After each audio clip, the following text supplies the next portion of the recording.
After separating, many federal employees are faced with an important decision.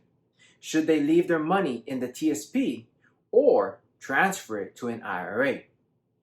Hi, I'm Jose Armenta, and this is your Federal Employee Benefits. Today we're discussing the advantages and disadvantages of transferring your money to an IRA.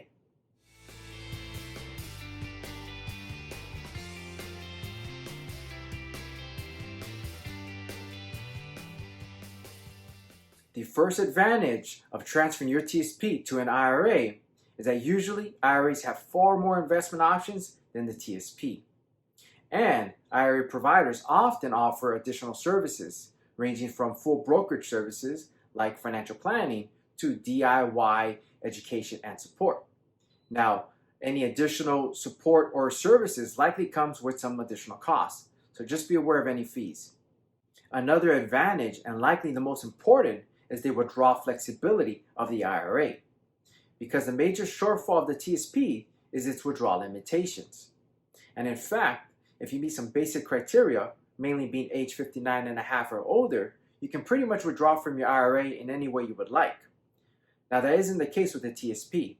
And one of the most frustrating things about the TSP is any distributions have to be made proportionally between funds. So if you have 70% of your money in the C fund and 30% of your money in the G fund, distributions have to be made in that proportion, meaning 70% from the C fund and 30% from the G fund. Now, this limitation can force you to sell shares of a fund that has declined in value and take that loss.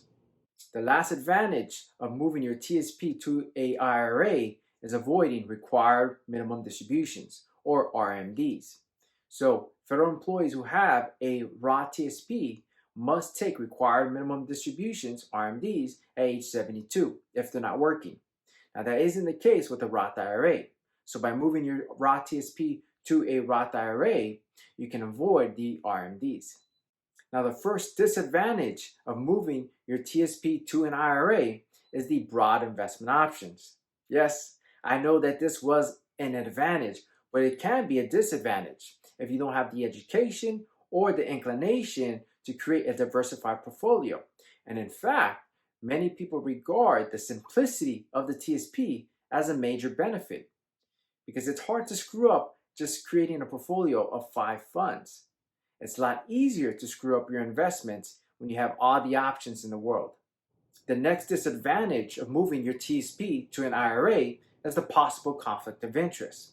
Like other industries, there are conflicts of interest in the financial services industry. And often, if a financial advisor is recommending that you move your TSP to an IRA, they stand to benefit financially from the transaction. Now, that doesn't mean that it's not a sound recommendation. It certainly can be. However, you should know whether the person recommending you move your TSP to an IRA stands to benefit. And if they do, just take that into consideration when you're weighing the advice. The next disadvantage of moving your money from the TSP to the IRA is they have different rules. In the TSP, if you separate in the year you turn 55 or older, you can take withdrawals penalty-free. That isn't the case with the IRA. Although there are some exceptions, usually with the IRA, you must be age 59 and a half or older before you can take penalty-free withdrawals, meaning you won't pay the 10% early withdrawal penalty. So if there's a chance that you're going to need money from your retirement account before age 59 and a half, then you may not want to move your money to an IRA. The last disadvantage of moving your TSP to an IRA is you lose out on the G fund. Yes, the G fund.